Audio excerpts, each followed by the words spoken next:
तो ईमान गाजी की कहानी का आगाज होता है एक किताबों की दुकान से, जहां उन्होंने अनगिनत घंटे गुजारे।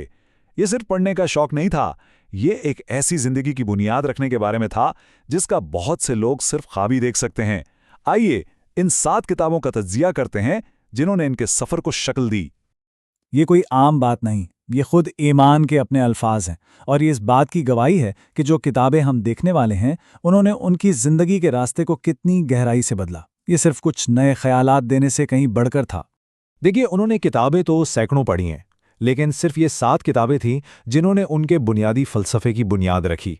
तो ये सिर्फ एक किताबों की फ़हरिस्त नहीं है, ये इस बात की गहराई में जाने का मौका है कि इन किताबों के आपस में जुड़े हुए ख़यालात ने उनकी कामयाबी की बुनियाद कैसे रखी।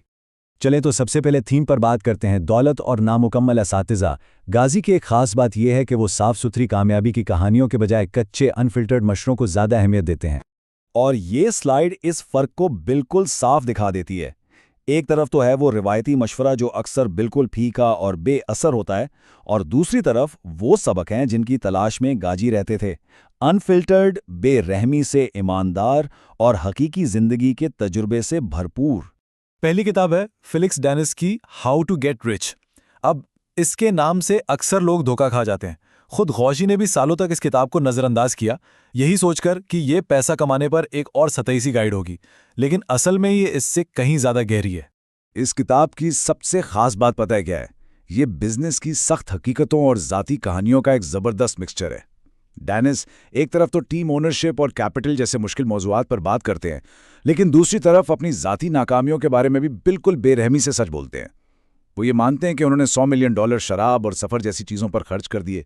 ये किताब उन्होंने ज़िंदगी के आखिर में लिखी, एक ऐसे रवैये के साथ कि अब किसी की परवाह नहीं, और यही चीज़ इसे बहुत ताकतवर और अनफिल्टर्ड बनाती है।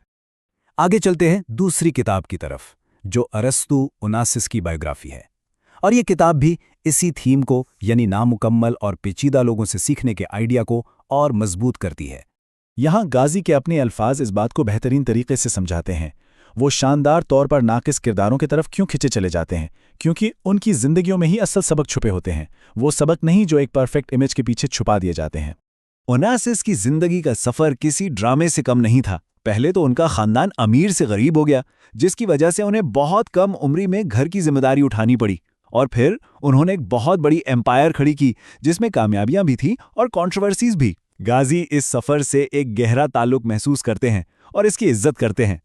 तो अब हम बाहर की दुनिया यानी दौलत कमाने से अंदर की दुनिया की तरफ आते हैं, यानी पायदार कामयाबी के लिए जो अंदरूनी काम करना पड़ता है, अपनी अंदरूनी दुनिया पर महारत हासिल करना। ये एक बहुत अहम सवाल है और सोचने पर मजबूर करता है कि आखिर कुछ लोग खुद को नाकाम क्यों कर देते हैं, खासतौर पर तब जब उन्हें एक बेहतरीन मौका मिल रहा हो। इस सवाल का जवाब ही अगली चंद किताबों का मरकज है।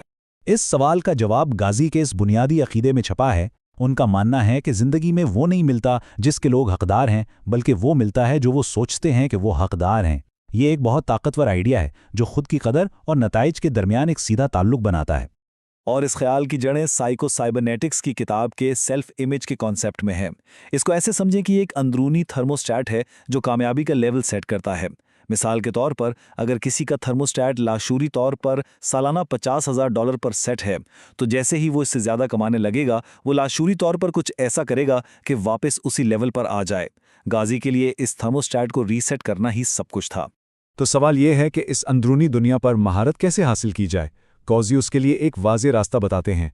वो कहते हैं कि शुरुआत करें साइको साइबरनेटिक्स से। ये एक प्रैक्टिकल, समझने में आसान गाइड है जो अपने अंदरूनी थर्मोस्टैट को समझने और उसे ठीक करने के ठोस तरीके बताती है। जब ये बुनियाद पक्की हो जाए तब रियलिटी ट्रांसफरिंग की गहराई में जाएं।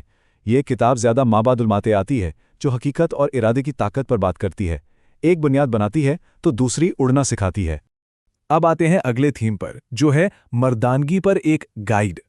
ये आज के दौर में बहुत अहम है, क्योंकि इस बात पर बहुत कन्फ्यूजन है कि एक मर्द होने का असल मतलब क्या है। यहाँ पर आती है डेविड डेडा की किताब way of the superior man.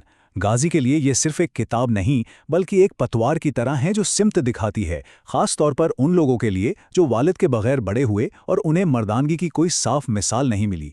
ये जदीद दौर में एक सिमत फराहम करती है। और ये पतवार अहम क्यों है? क्योंकि आजकल मर्दानगी को लेकर दो इंतहाएं नजर आती हैं। एक तरफ तो है रेड पिल की दुनिया जो बहुत सख्त रिवायती मर्दानगी पर जोर देती है, और दूसरी तरफ एक ऐसा नजरिया है जहां मर्दानगी को ही कमजोर या जहरीला समझा जाता है। डायडा की किताब इन दोनों के बीच का एक मुतवाजन, एक रूहानी रास्ता दिखाती है, एक ऐसा रास्ता जहां ताकत और हसासियत दोनों की जगह है। चलें अब हम आखिरी हिस्से की तरफ बढ़ते हैं। ये सेक्शन पिछले तमाम थीम्स को एक जदीद हकीकी मिसाल के जरिए जोड़ता है।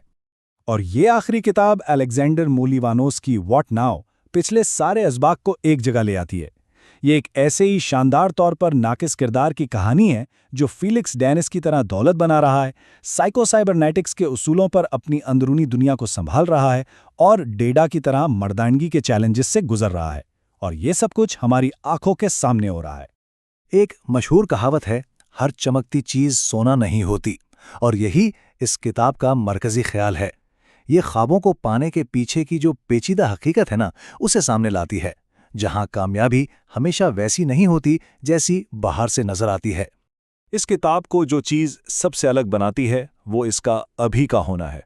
ये किसी की पुरानी यादें नहीं है, ये एक ऐसे शख्स के जहन की झलक है जो अभी भी मैदान में है, जो कामयाबी के अच्छे, बुरे और बदसूरत हर पहलू का सामना कर रहा है। ये सिफर से सब कुछ हासिल करने के 4 साला सफ़र का एक अनफिल्टर्ड, रियल टाइम नज़ारा है। कहानी अभी ख़त्म नहीं हुई और यही इसका सबसे बड़ा सबक है। और यहाँ आकर पूरी बात जुड़ जाती है। गाजी के ये अल्फाज पढ़ने की ताकत पर आखिरी मोहर लगा देते हैं। वो सोचना भी नहीं चाहते कि अगर वो किताबें पढ़ने के इतने शौकीन ना होते तो उनकी ज़िंदगी आज कहाँ होती। और ये सिर्फ बातें ही नहीं हैं, गार्डोशिया इस चीज़ को अमली तौर पर भी फ़रोग़ देते हैं। वो लोगों को $100 के गिफ्ट कार्ड्स देते हैं ताकि वो खुद अपनी ज़िंदगी बदलने वाली किताबें खरीद सकें। वो चाहते हैं कि दूसरे भी इस तब्दीली को महसूस करें। तो आखिर में सबसे अहम बात क्या है?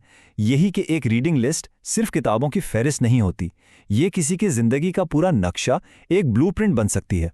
और ये बात हमें वहीं वापस ले आती है जहां से हमने शुरुआत की थी, किताबों की दुकान पर। तो अपनी मुकामी किताबों की दुकानों को ज़रूर सपोर्ट करें।